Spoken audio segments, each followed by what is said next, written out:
Allah Azza wa Jal describes فَالصَّالِحَاتِ. So Allah didn't just say, on the men's side He called them rijal.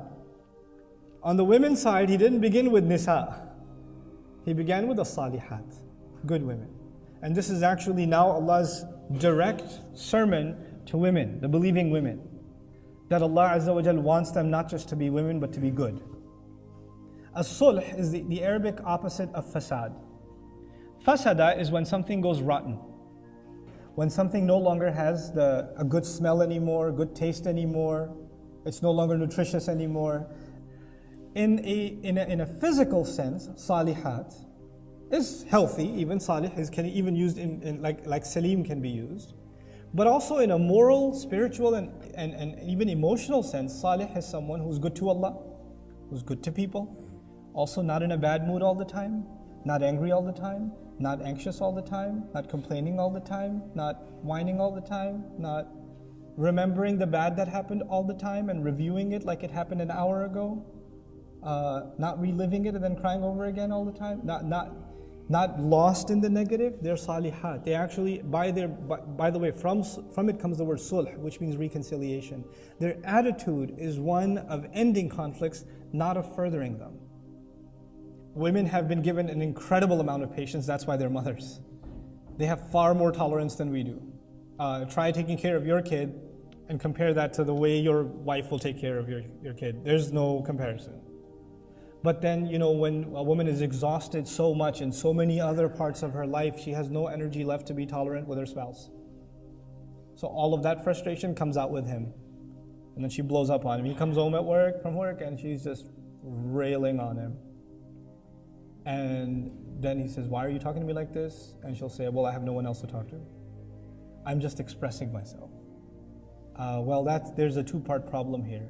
When a husband failed to be qawwam, and when she failed to be salihah. Then he says, qanitatun hafizatun lil ghayb. Qanitat means subservient, but not to the man. Qunut in Quran, from my conviction, Allahu A'lam, there's both opinions, to be honest with you. But from what I can see, qanitat is actually subservient, submissive, but not to the man, but rather to Allah Azza wa Jalla. They're good, and they're subservient to Allah. Now if you can be subservient to Allah, everything your husband asks of you is already taken care of. Why?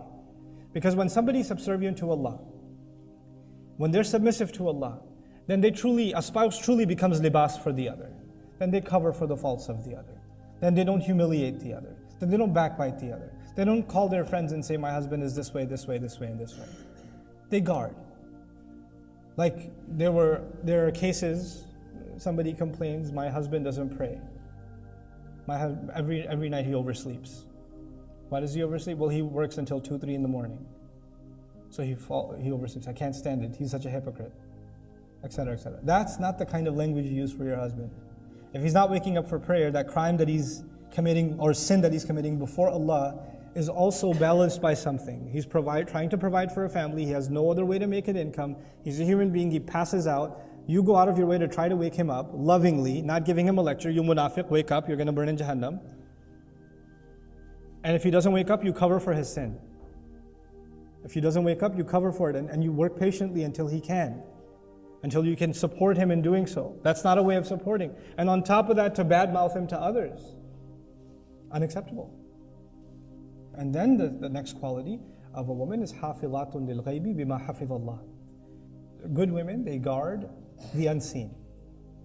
What does that mean? The first, most commonly mentioned implication of this part of the ayah is, as a matter of fact, loyalty to their husbands. Loyalty in the sense that they don't expose them to others. Loyalty also that when the husband is gone, they're not doing something the husband wouldn't have wanted them to do. Loyalty also in the most explicit sense that they're not cheating on their husband, whether physically cheating on their husband or emotionally cheating on their husband. No, I'm just talking to him. I just text him every once in a while when I feel alone. We're just friends. No. That's also emotional infidelity. There are levels of infidelity. They guard the unseen. They guard when the husband isn't there. They protect themselves. A woman has to ask herself, why is she getting extra dressed up when she's going out, when the husband isn't there? Why is she putting on extra levels of makeup, etc., when so-and-so people are going to be there? I'm not there to make that call. You're not going to be there to you have to make that call yourself. Why are you doing this? Where is this coming from? Why are you changing your profile picture? For who? Why is that happening? Why are you posting newer and newer poses as a married woman? What's that about? Who are you trying to impress? You can lie to yourself. You can even rationalize it to me. I'm not interrogating you. I'm asking you to interrogate yourself. Some more reflective interpretations of this are also that Allah Azza wa Jal made women hafizatun lil ghaib, in that they're protective of things they can't see. They're more careful and mindful and spiritually more alert than men are.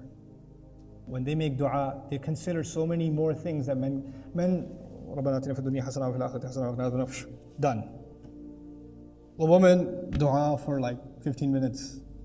And she's sitting there and she's crying. Why? Because every concern is a big one to her, especially matters of what she can't predict, what's going to happen in the future, etc., etc. So Allah put that as a good quality in her too. Hafilatun lil ghaib has a spiritual dimension also.